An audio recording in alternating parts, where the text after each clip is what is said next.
What if I told you that the most successful people, the ones who go the furthest in the game of life and manage to achieve all their goals, are the ones who truly embrace who they are and accept their own nature?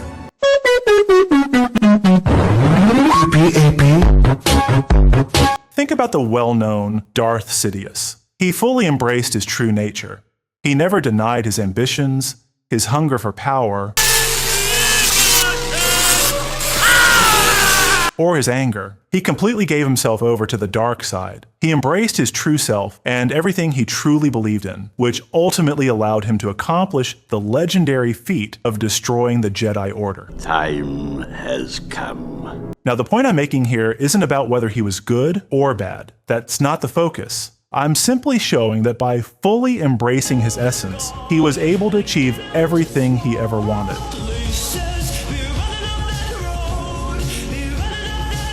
On the other hand, we have Darth Vader, the former Jedi hero of the Clone Wars, Anakin Skywalker. Now a cyborg and a Dark Lord apprentice to Palpatine, Vader is very different from his master. He never truly embraced who he was. He only embraced the dark side because it was the only thing he had left. While Palpatine had no hesitation or remorse for his actions, Vader lived in constant suffering and deep depression.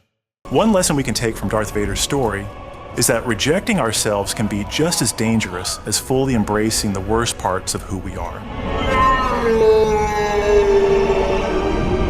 Anakin was taught by the Jedi not to feed emotions like anger, fear, and attachment, but he felt them intensely. He wanted to be a noble Jedi, yet he deeply feared loss, especially after his mother's death and the nightmares he had about losing Padme, the woman he loved.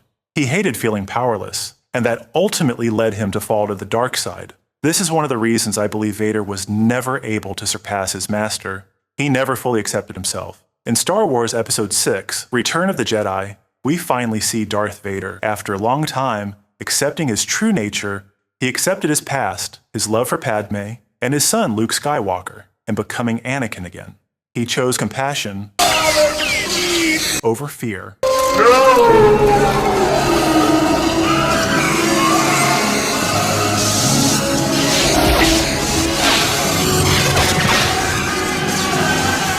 The big question here is about accepting who we are. We're not perfect, we have our flaws and our strengths, and that's what shapes our character. Unlike, for example, this whole look-smaxing discourse that puts massive pressure on young people today, I don't believe we should completely change who we are just to get validation from people who often don't even care about us. You either run from things or you face them. It's all about accepting who you really are.